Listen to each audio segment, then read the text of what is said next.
Lakini kama nilivyosema awali, kuna washtakiwa wawili ambao walifanya matukio ambayo tunasema, yani mimi naweza kuita ni matukio ya ajabu.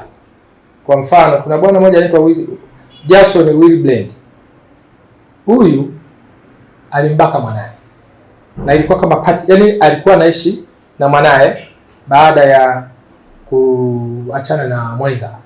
Sasa yule mtoto akamfanya sehemu ya kama mke. Baadaye wananchi wa raia wema wakatupatia taarifa, ufuatiliaji ukafanyika, tukakamata na hatimaye kakatiwa hatiani na kufungwa miaka 30. Lakini pia tulikuwa na mwingine anaitwa Hizam Omari. Huyu yeye alibaka kichaa.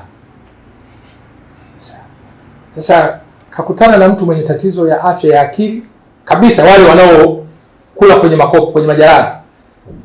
Akambaka. Hatimaye procedure zikafanyika, taratibu zote zikakamilika, akafikishwa mahakamani. Tukathibitisha kesi bila kuacha mashaka yote. Naye akafungwa.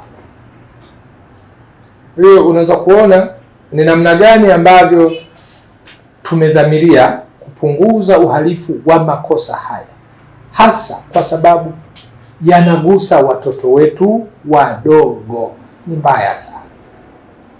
Na bado katika hawa waliofungwa, kwenye ufuatiliaji wetu ilibaini kwamba baadhi ilikuwa ni imani za kishirikina. Kwa mfano, huyu aliyelala na mwenye changamoto ya afya ya akili, lakini pia na huyu ambaye alimfanya mabinti yake kuwa mke. Mwanzo aliaminishwa na waganga kwamba ukifanya hivi utapata fedha. Baadaye akatoka sasa kwenye imani kule alikofanya, akanogewa, yakawa kama sehemu ya maisha yake. Na kama yule mtoto asingeokolewa na wasamaria wema, huenda hali ingekuwa mbaya zaidi.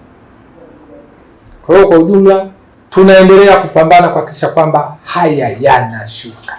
Na niwaombe wana Kagera wote tuwe kitu kimoja. Mtoto wa mwenzako ni wa kwako pia. Miaka ya nyuma mtoto alikuwa anasubiri mpaka mwalimu haje ili aweze kumfundisha. Kwa sasa namna teknolojia ilivyokuwa, mtoto anaanza kujifunza mwenyewe bila kumtegemea mwalimu yoyote. Hivyo basi tablet zetu _TZ tumeweza kukuletea tablet ya KT37 kwa bei ya 2,500 tu. Hii ni tablet ambayo ina kioo kigumu kabisa, sio rahisi kuvunjika, yenye betri ambayo inaweza kukaa na chaji kwa muda mrefu, na kioo chake ni cha inchi 10. Hii tablet ina uwezo wa kutumia line, internet pamoja na wifi. Hivyo basi unaweza kumnunulia mwanao hii tablet kwa ajili ya kujifunza. Usiweze kupitwa na ofa hii kutoka tablet zetu _TZ. Tunapatikana Sinza Mall, Dar es Salaam. Unaweza kuwasiliana nasi kwa nambari 0759591123 au kupitia mitandao yetu ya kijamii kwa jina la @tabletzetu_TZ.